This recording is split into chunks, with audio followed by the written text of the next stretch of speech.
दूसरा दिन। तुम्हारा भरोसा कहाँ है?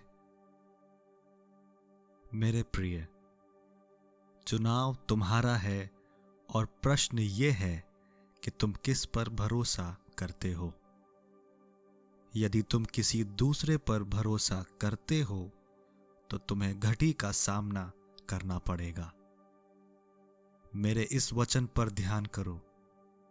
वे तुझी पर भरोसा रखते थे और तू उन्हें छुड़ाता था। क्योंकि एक बात सत्य है, तुम्हारे चाल चलन की दृढ़ता और संतुलन इस बात पर निर्भर करती है कि तुम अपना भरोसा किस पर रखते हो। यदि तुम अपने प्रियजनों पर निर्भर करोगे तो उसका भार तुमको दबा देगा और मेरी सहायता से दूर कर देगा। यदि तुम अपना भार किसी दूसरे व्यक्ति को दोगे तो वो भी तुम्हें चिंता देगा और मुझसे दूर कर देगा। क्योंकि वचन में लिखा है, तू अपनी समझ का सहारा ना लेना, वरन संपूर्ण मन से यहोवा पर भरोसा रखना।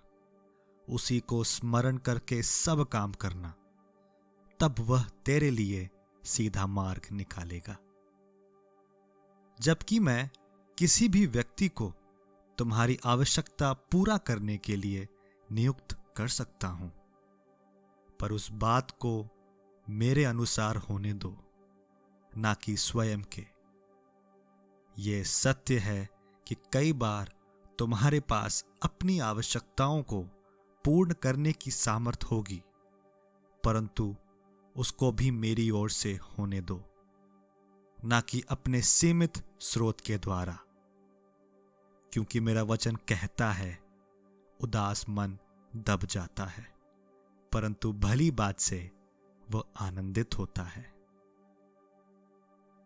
तुम आखिर भिखारी के समान जीवन क्यों व्यतीत करो, जबकि तुम एक राजा की संतान हो?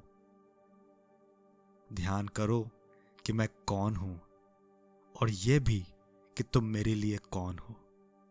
क्योंकि मैं तुम्हें दास नहीं कहता, परंतु अपना मित्र और संतान कहता हूं। मैं सबका प्रभु और स्वामी हूं और तुम मेरे हो। तुम मेरे लिए प्रिय और बहुमूल्य हो। जितना अधिक तुम मुझ पर भरोसा रखोगे, उतना ही अधिक तुम अपने राजकीय पद में चल सकोगे।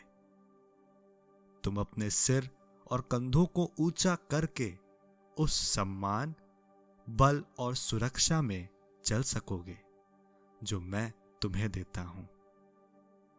मेरे निकट आओ और इन बातों पर ध्यान करो, क्योंकि मैं तुम्हारा इंतजार कर रहा हूं।